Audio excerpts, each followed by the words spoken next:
Por que tarda o pleno avivamento? Leonard Ravenhill, capítulo 10. Só o fogo produz fogo. Quem quiser ter uma vida de oração precisa ser de aço, pois será atacado por Satanás antes mesmo de começar a tentar atacar o reino dele. Se ao orar nos limitarmos a apresentar uma lista de pedidos diante do Rei do Universo, estamos nos restringindo à menor de todas as facetas dessa prática tão complexa. Mas, como todos os outros aspectos da vida cristã, ela pode estar em desequilíbrio em nossa vida.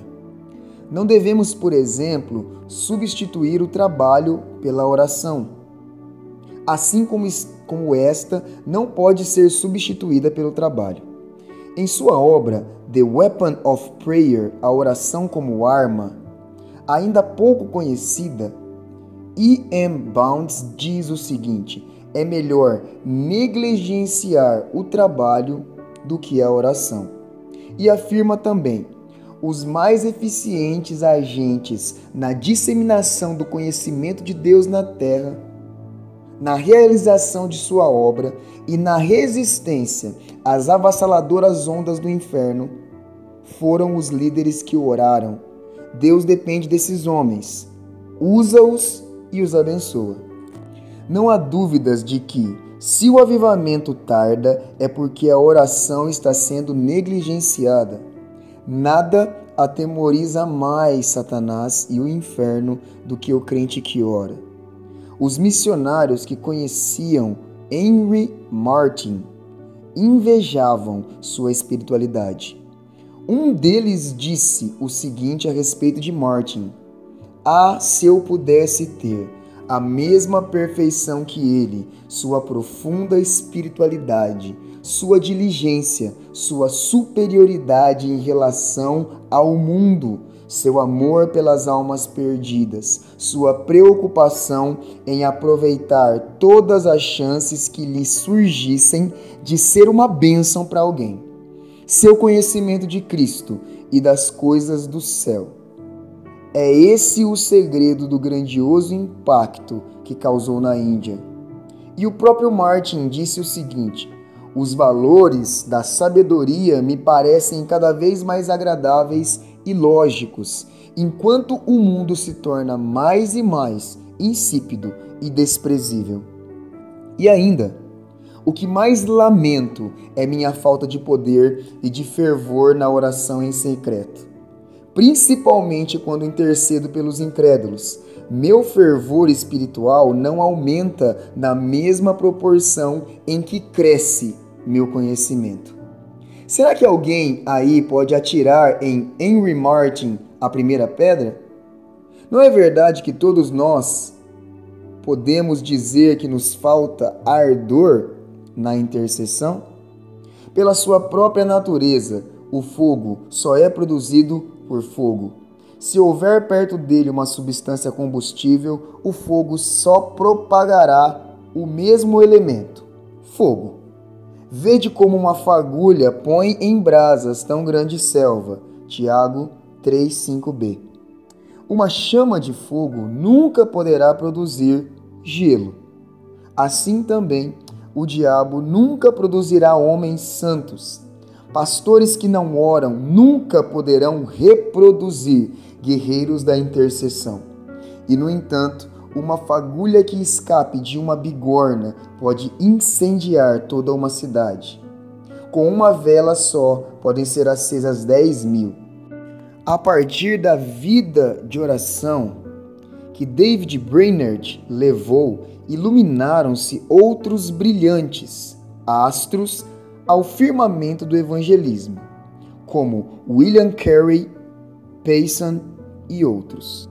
William Carey leu a história de Brainerd e como que um dínamo começou a girar no coração desse jovem ganhador de almas, levando-o por fim à Índia. E foi na chama da mesma alma que Deus acendeu a vela do coração de Edward Payson. através da leitura do Diário do Missionário entre os Índios, que na ocasião sofria dores fortíssimas e se vestia de roupas de couro.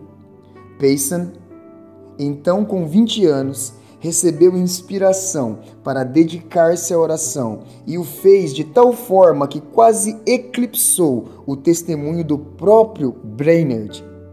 E para citar mais uma alma irmã da de Brainerd, outro destaque na oração que fortaleceu com a avançada idade de 29 anos, mencionaremos Robert Murray McCheyne.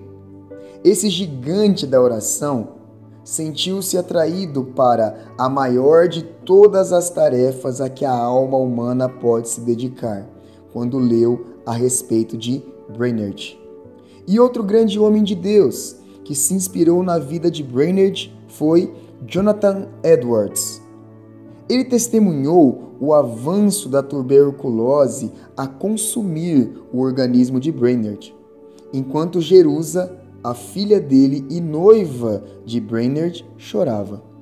Mais tarde, Edwards escreveu: "Dou graças a Deus porque, pela sua providência, Brainerd morreu em minha casa, pois assim pude ouvir suas orações, presenciar sua dedicação e me sentir edificado pelo exemplo dele."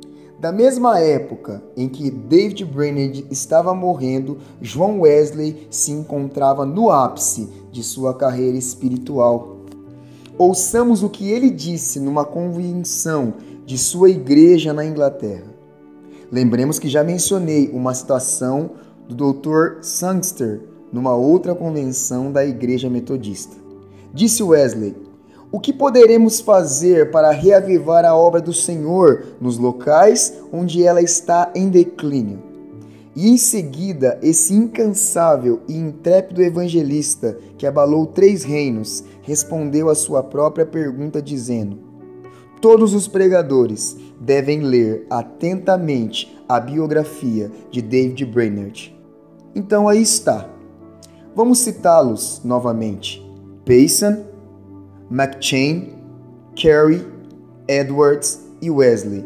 Todos eles homens famosos, todos inspirados pela mesma chama, todos devedores a David Brainerd, que embora doente, orava com fervor. É chegado o conflito das eras, essa coisa distorcida, antibíblica, que leva o nome de igreja, mas que se mistura com o mundo e desonra aquele a quem ela diz ser seu Senhor, já foi desmascarada. É uma fraude. A verdadeira igreja nasce dos céus.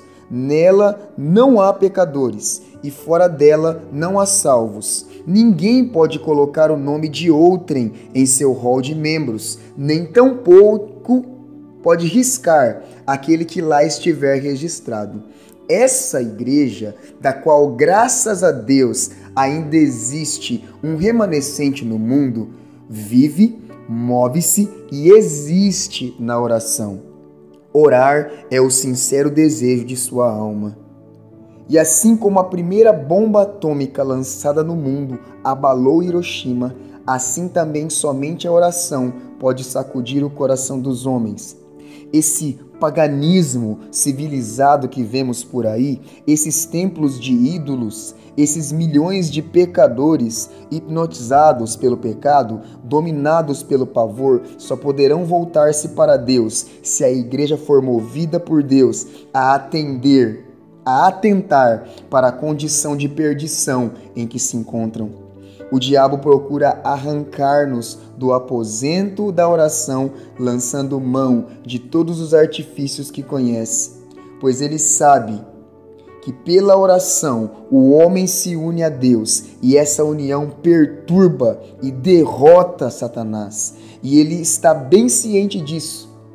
Portanto, se ele conseguir afastar-nos da oração, nossa mente será dominada por interesses legítimos ou por questões importantes para nós. E aí então que precisamos apelar para o nosso principal defensor, o sangue de Cristo.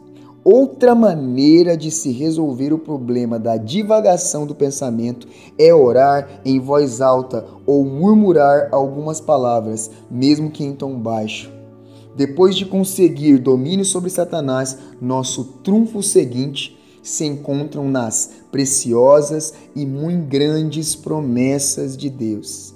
Firmados nelas, achamo-nos pisando numa base de concreto espiritual.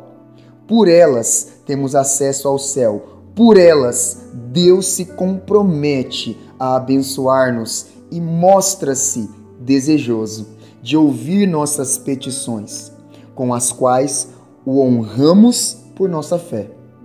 Por elas, travamos uma batalha espiritual, não com Deus, mas contra os principados e potestades, pois Satanás, como qualquer outro ser, também não gosta de perder.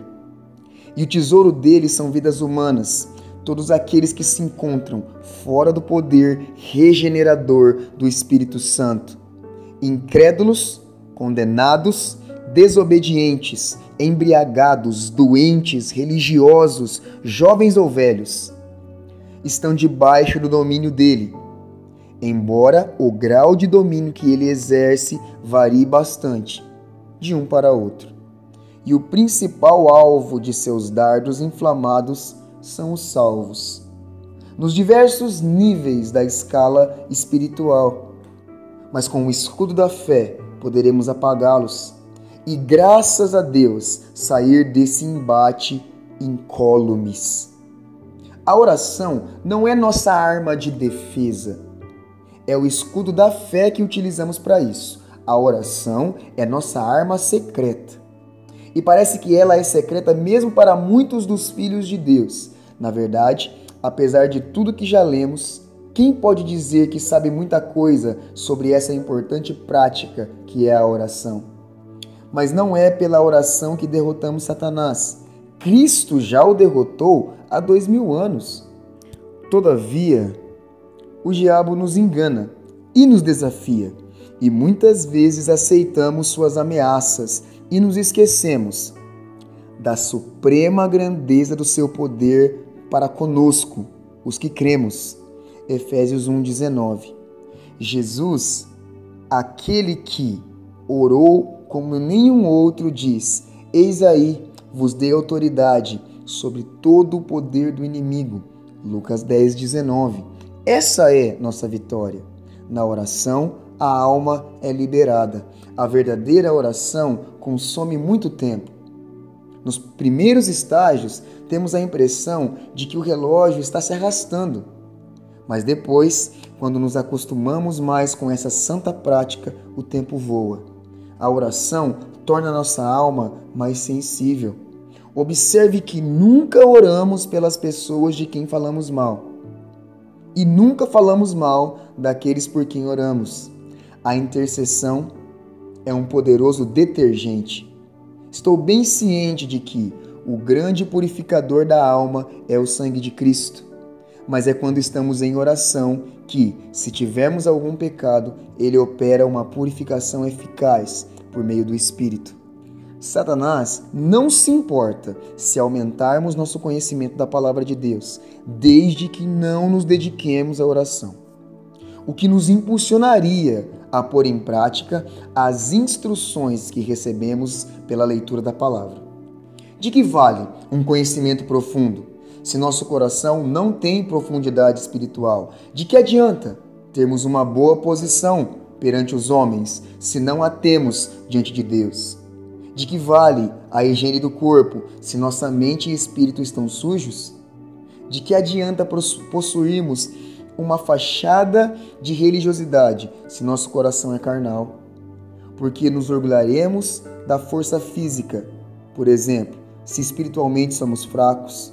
De que vale a riqueza do mundo se vivemos em pobreza espiritual? Que prazer pode ter na popularidade social aquele que é desconhecido no inferno? Pois a oração conserta todos esses desajustes espirituais. Aquele que não deseja ser envolvido por esse falso conceito de espiritualidade de nossos dias precisa fortalecer-se mediante uma comunhão mais íntima com Deus e adotar uma mentalidade mais calma e mais de acordo com os padrões celestiais. Quem deseja possuir a riqueza espiritual e quer ser ouvido por Deus, certamente experimentará muita solidão e comerá o pão da amargura. Ele pode receber ou não muita oposição social e familiar, mas uma coisa é certa: terá muito conflito interior. Buscará o recolhimento, que pode gerar maus entendidos, e é possível que até os melhores amigos se afastem. Quando duas pessoas se amam, gostam de ficar a sós uma com a outra, e em solidão é que se gozam os momentos de maior enlevo espiritual. É como bem expressou um poeta: ouvi um chamado, vem, segue-me. E foi só. Aí as alegrias terrenas perderam seu fascínio, e minha alma o seguiu. Levantei-me e segui-o, e foi só. Não queres também segui-lo se ouvires o chamado? Será que um marinheiro ficaria parado se ouvisse o clamor de um náufrago? Será que um médico permaneceria sentado comodamente, deixando seus pacientes morrerem? Será que um bombeiro, ao saber que alguém está perecendo no fogo, ficaria parado e não iria prestar-lhe socorro? E você, conseguiria ficar à vontade em Sião, vendo o mundo ao seu redor ser condenado? Leonard Ravenhill. Dá-me o tipo de amor que segue à frente de todos, a fé que não desanima à vista de nada, a esperança que não morre mesmo sofrendo decepções, o fervor que arde como fogo. Que eu nunca fique estagnado como um torrão no chão. Torna-me o teu combustível, chama divina. M. Wilson Carmichael. Na qual resplandeceis como luzeiros no mundo, preservando a palavra da vida. Filipenses 2, 15 e 16. Vós sois a luz do mundo. Mateus 5,14. Se você gostou dessa narração, curte o vídeo aqui embaixo, se inscreva e ative as notificações para receber mais conteúdo como esse.